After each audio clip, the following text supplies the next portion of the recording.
Halo, selamat berjumpa kembali dengan Bu Yuli di semester ini. Kali ini kita ketemu pada mata kuliah compounding. Pada saat ini, Bu Yuli ingin menjelaskan mengenai inkompatibilitas obat dan eksipien. Ini adalah salah satu hal yang harus diperhatikan di dalam kita meracik obat supaya hasil sediaan racikan itu menjadi racikan yang berkualitas. Baik, kita akan mulai dengan pendahuluan terlebih dahulu, ya. Yang pertama tentu kita akan mulai dengan definisi dari eksipien itu sendiri. Eksipien itu bahan tambahan ya, jadi bahan-bahan yang digunakan untuk membuat racikan itu selain obatnya itu sendiri. Eksipien itu secara fisiologis itu dikatakan inert ya. Inert artinya dia eh, apa namanya tidak tidak berinteraksi dengan senyawa lain. Atau di sini juga disebut ingredient atau bahan yang ditambahkan dengan tujuan tertentu ke dalam formula untuk berbagai fungsi. Ya. Fungsi-fungsi itu diantaranya adalah untuk meningkatkan stabilitas, untuk meningkatkan volume, untuk menyamarkan rasa sebagai pelicin atau bahkan untuk meningkatkan bioavailabilitas. Ya, jadi bahkan apabila itu hanya untuk meningkatkan volume pun itu adalah bahan tambahan. Jadi contohnya kalau kita mau meracik suatu sediaan pulveres begitu yang volumenya kecil sekali, ya, maka kita harus menambahkan bahan pengisi untuk meningkatkan volume. Apalagi kalau kita nanti membaginya dengan menggunakan metode visual. Di situ sebaiknya minimal berat masing-masing dosis itu adalah 200 mg. Jadi kita harus menambahkan volume di situ. Atau juga untuk meningkatkan bioavailabilitas atau ketersediaan hayati. Kemudian kompatibilitas itu sendiri itu ya, itu adalah sesuatu yang sangat penting yang mempunyai efek yang signifikan terhadap kualitas. Jadi kalau misalnya obat itu tidak kompatibel atau dia tidak bisa campur, maka itu akan sangat menurunkan apa namanya kualitasnya. Jadi misalnya ada obat yang kemudian ketika dia ditambahkan dengan eksipien tertentu, kemudian dia berinteraksi, menghasilkan suatu senyawa yang tidak larut, maka otomatis dia nanti akan menurunkan ketersediaan hayatinya. Jadi kompatibilitas ini sangat penting untuk diketahui dan dipahami oleh apoteker atau farmasis yang bekerja di area pelayanan yang nanti akan meracikkan obat untuk pasien supaya obat racikan yang dihasilkan itu berkualitas. Nah, interaksi eksipien ini dapat memicu terjadinya ketidakcampuran. Ya, yang seperti Bu Yuli sampaikan tadi itu akan mempengaruhi kualitas dari produk. Baiklah, sebelum kita lanjut ke bahasan yang lain, kita lihat dulu peran bahan tambahan itu apa di dalam sediaan racikan itu atau sediaan obat pada umumnya gitu ya. Di sini ada 5 hal. Yang pertama adalah meningkatkan stabilitas. Ya, meningkatkan stabilitas. Jadi bahan tambahan itu ditambahkan memang untuk meningkatkan stabilitas gitu ya, meningkatkan stabilitas. Misalnya untuk mencegah terjadinya proses oksidasi di dalam sediaan itu ya, apabila obatnya itu reaksi degradasinya itu oksidasi, maka kita bisa menambahkan antioksidan di sediaan itu. Fungsinya antioksidan di sini adalah dia akan teroksidasi. Sehingga obat yang kita punya di situ dia tidak akan teroksidasi. Sehingga antioksidan ini biasanya adalah senyawa-senyawa yang mudah teroksidasi. seperti misalnya vitamin E, vitamin C itu bisa digunakan sebagai antioksidan.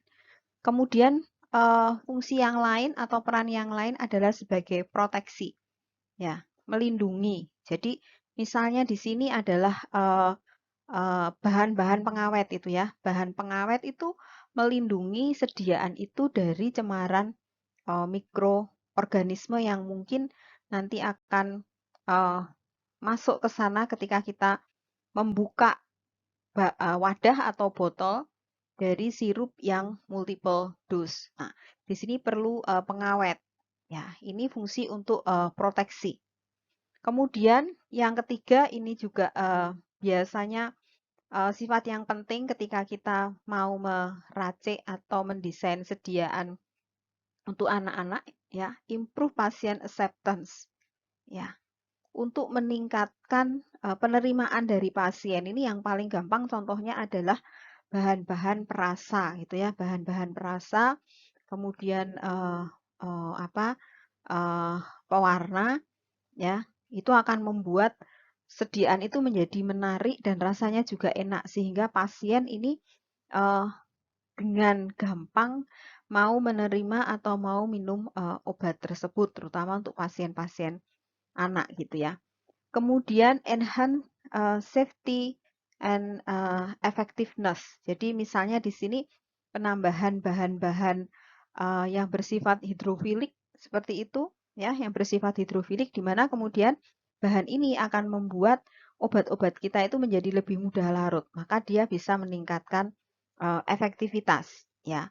Kemudian karena dia meningkatkan efektivitas, biasanya kemudian dosis itu bisa dikurangi, tidak terlalu besar, sehingga dia juga bisa meningkatkan keamanan.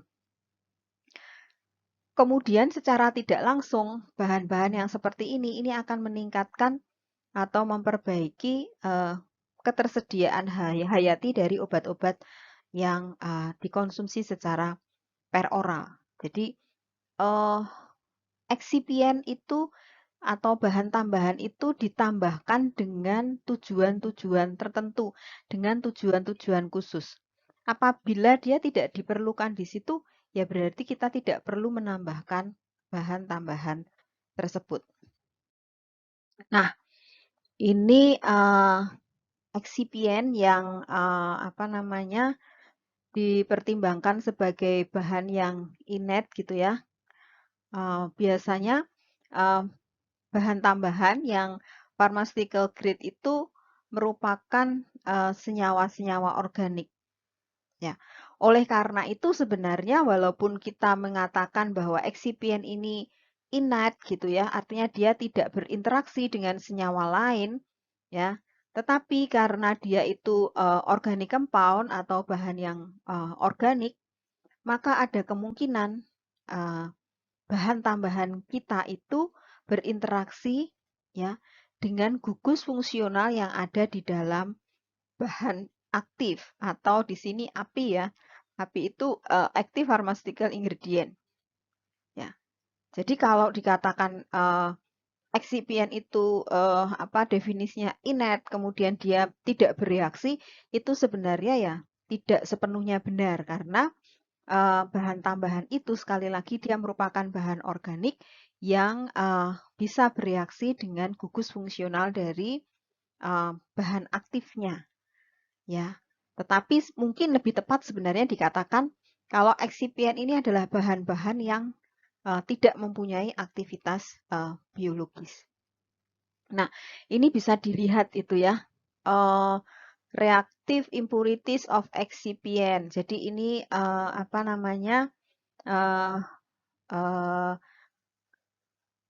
eksipien atau bahan tambahan yang reaktif. Misalnya di sini reducing sugar. Reducing sugar itu laktosa itu masuk reducing sugar. Ya.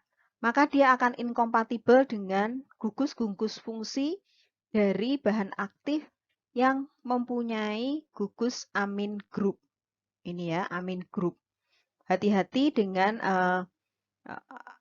bahan tambahan yang merupakan reducing sugar, dia akan aktif dengan obat yang mengandung amin group. Ya, tipe dari reaksinya ini adalah Maillard reaction. ya. Maillard reaction, Claisen-Smith condensation reaction, and Amadori rearrangement. Ya, Amadori rearrangement ini sebenarnya bagian dari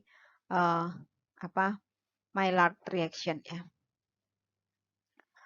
Contoh dari eksipien di situ adalah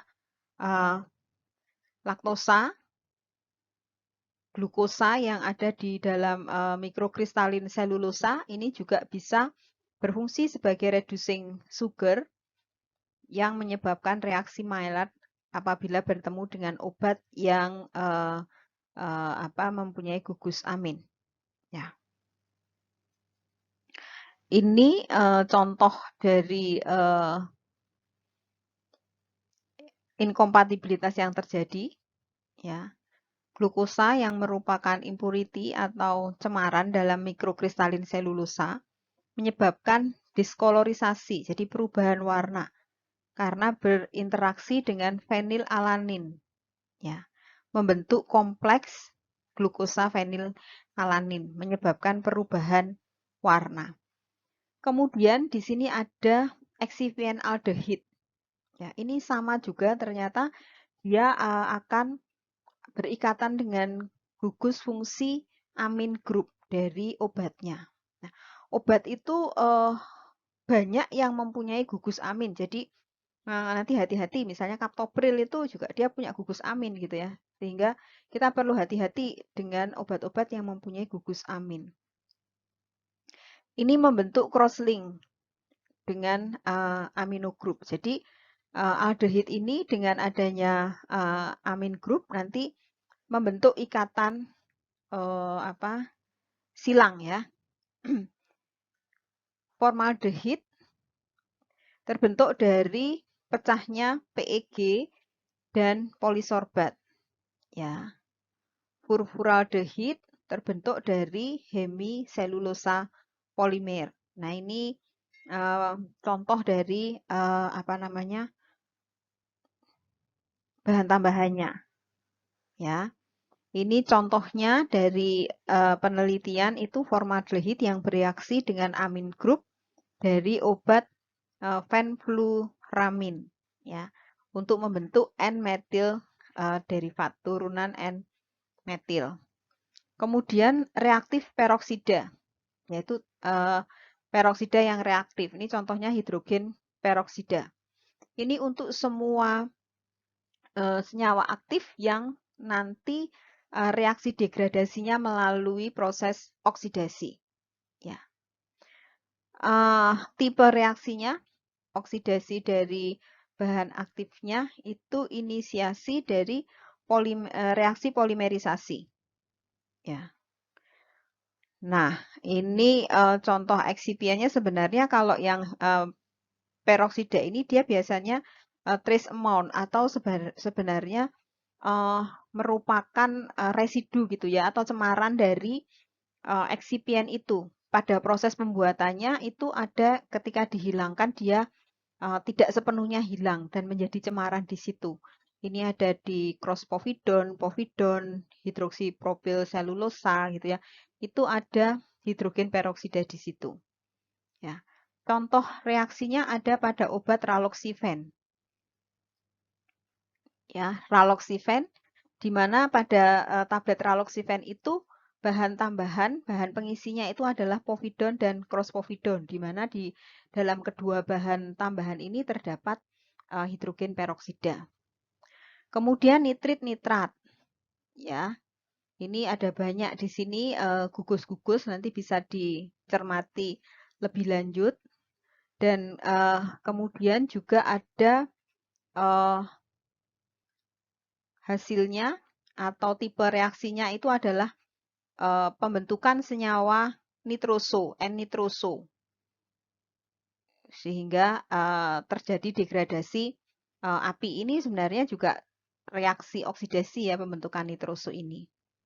Ini juga sama sebenarnya dia merupakan trace element atau residu dari bahan tambahan. Ini trace element dari sodium start glikolat ini juga merupakan bahan pengisi. Ya. Ini contohnya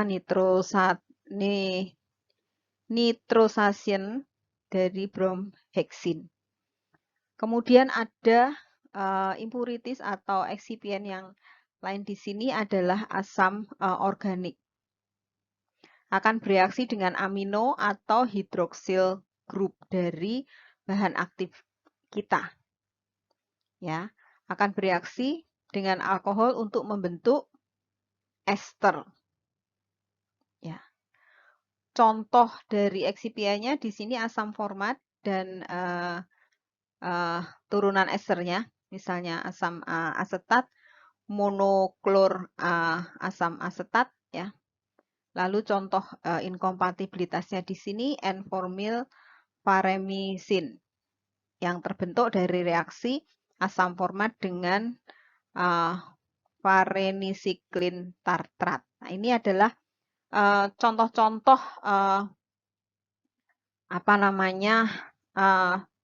eksipien yang kemudian dia inkompatibel atau tidak bisa campur dengan obat-obat dengan gugus fungsi tertentu, gitu ya. Selanjutnya adalah mekanisme interaksi obat eksipien. Interaksi fisis obat dan eksipien. Ya.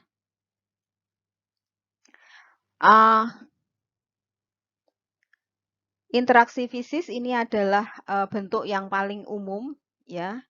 Dan biasanya dalam interaksi fisis ini tidak terlihat adanya perubahan kimia.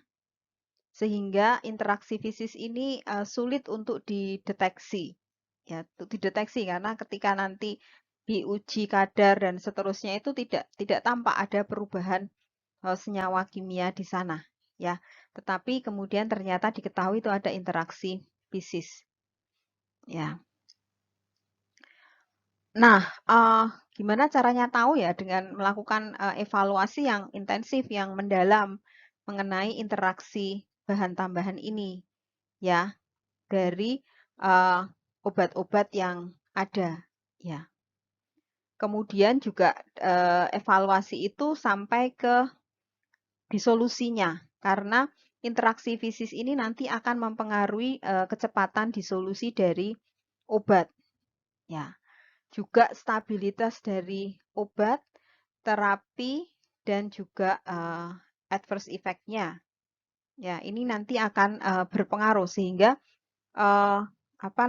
interaksi fisis ini harus dievaluasi memang secara mendalam dengan penelitian-penelitian yang mendalam. Ini sangat challenging gitu ya. Nah, nanti kalau kita terus di pelayanan gimana Bu? Ya berarti kita harus rajin-rajin membaca literatur-literatur yang memang nanti memuat hasil-hasil penelitian mengenai inkompatibilitas. Cari dengan keyword incompatibility between obat apa dan apa gitu ya, atau incompatibility of, nah sebut obatnya itu mungkin kita akan bisa dapat di sana. Kemudian ini catatan ya, selama terjadinya interaksi fisis ini tidak ada senyawa kimia baru yang terbentuk. Itu yang harus menjadi catatan di situ. Jadi selama interaksi fisis itu atau adanya interaksi fisis itu tidak akan menimbulkan pembentukan senyawa kimia baru. Nah, di dalam interaksi fisis ini ada belum tentu merugikan ya. Interaksi itu bisa menguntungkan, bisa juga merupakan interaksi yang merugikan. Ya, interaksi menguntungkan itu apabila interaksi itu bisa meningkatkan kelarutan sehingga bioavailabilitasnya naik. Ya, ini contohnya siklodextrin ya. Siklodextrin ini banyak dipakai untuk menaikkan kelarutan dari obat-obat yang susah larut di dalam air. Jadi ketika obat itu akan diabsorpsi, tentu pertama dia harus larut dulu di dalam air. Dia akan terabsorpsi setelah dia larut dalam bentuk molekul, kemudian dia masuk, ya, menembus membran di saluran pencernaan. Nah, Supaya dia mudah larut ya, biasanya kemudian ada penambahan siklodextrin dan interaksinya ini fisis. Jadi siklodextrin ini satu senyawa yang ukurannya besar. Di tengah-tengahnya itu seperti ada rongga. Nah, rongga itu yang kemudian menempel atau obat itu ditempelkan di situ. Sehingga itu membantu nanti kelarutannya karena siklodextrin ini mudah berinteraksi dengan air. Atau dengan eksipien-eksipien hidrofilik. Ya.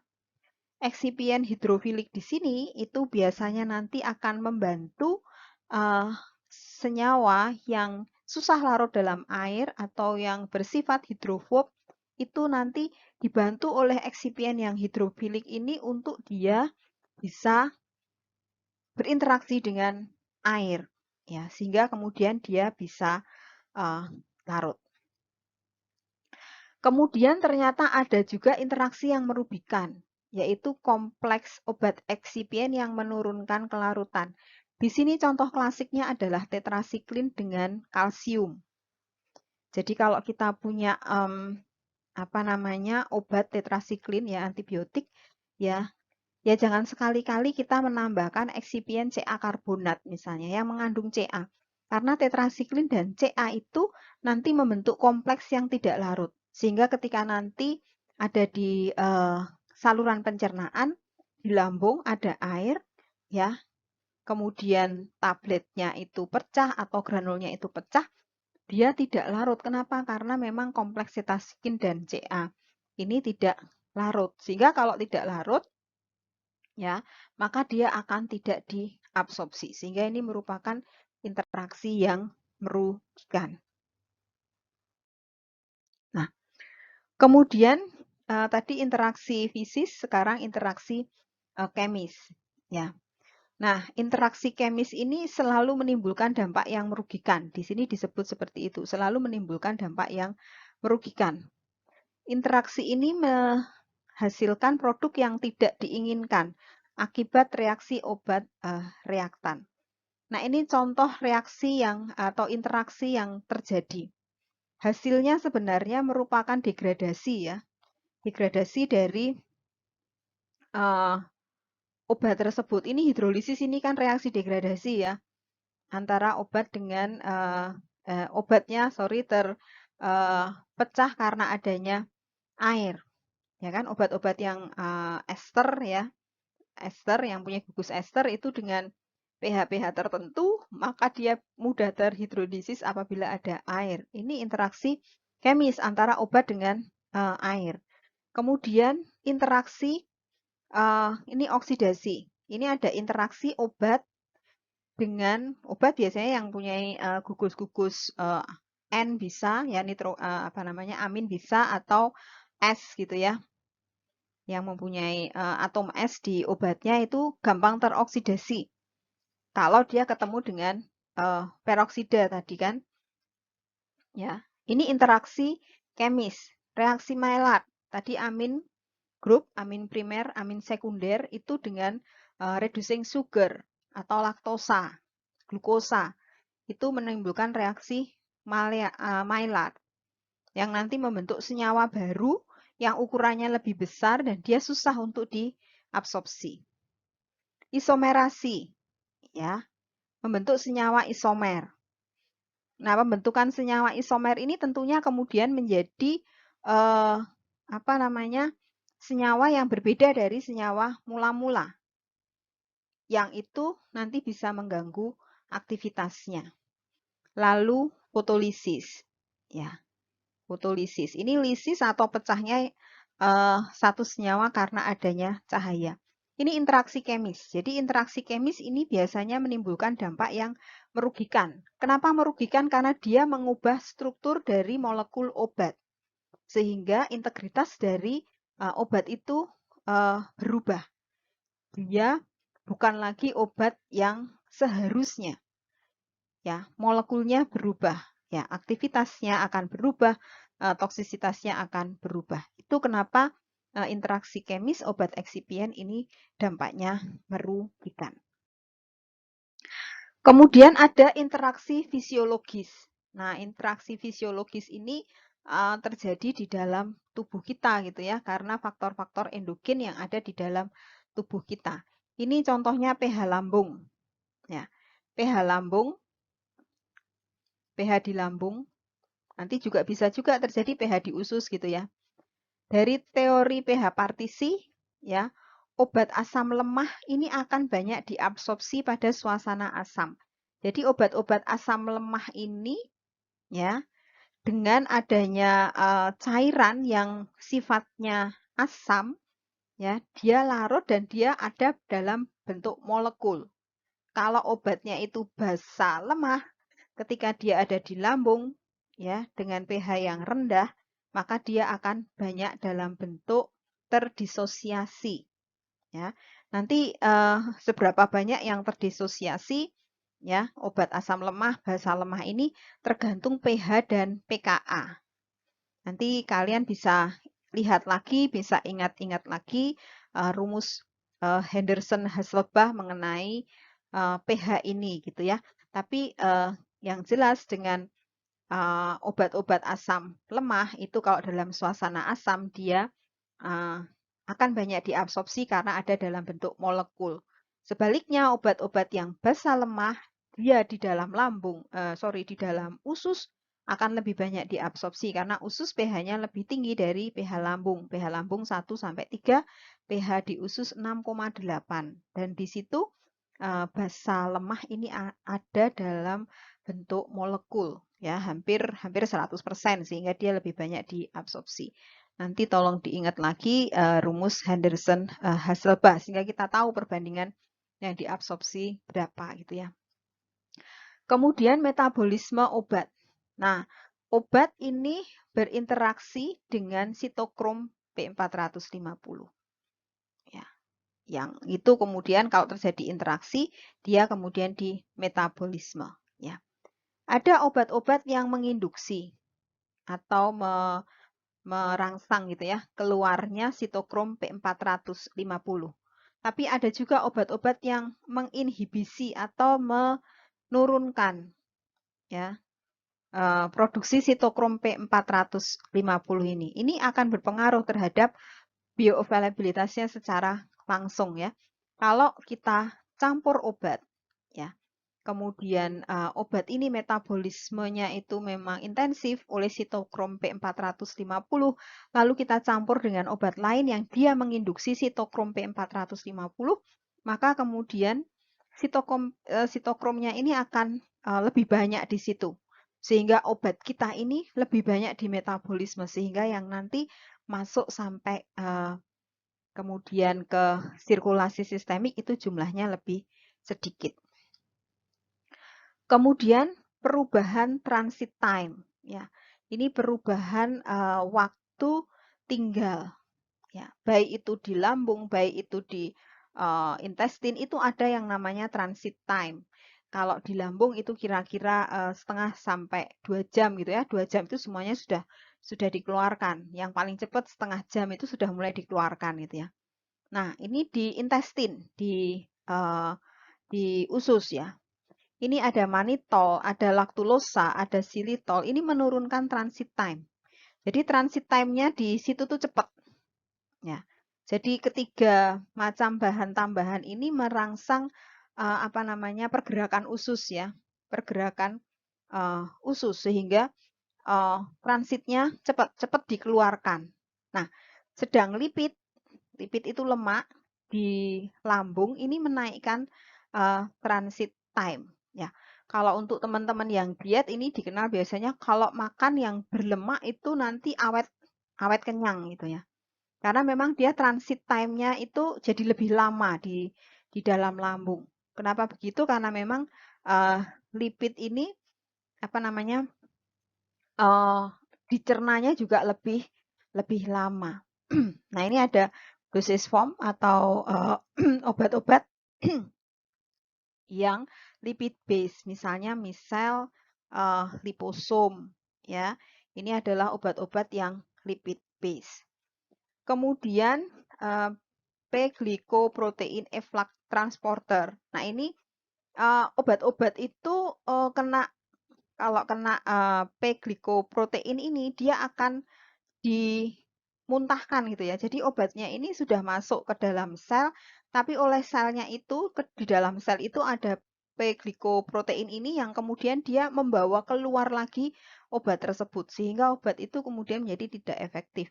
Ini mekanisme ini ditemukan terutama pada obat-obat kanker.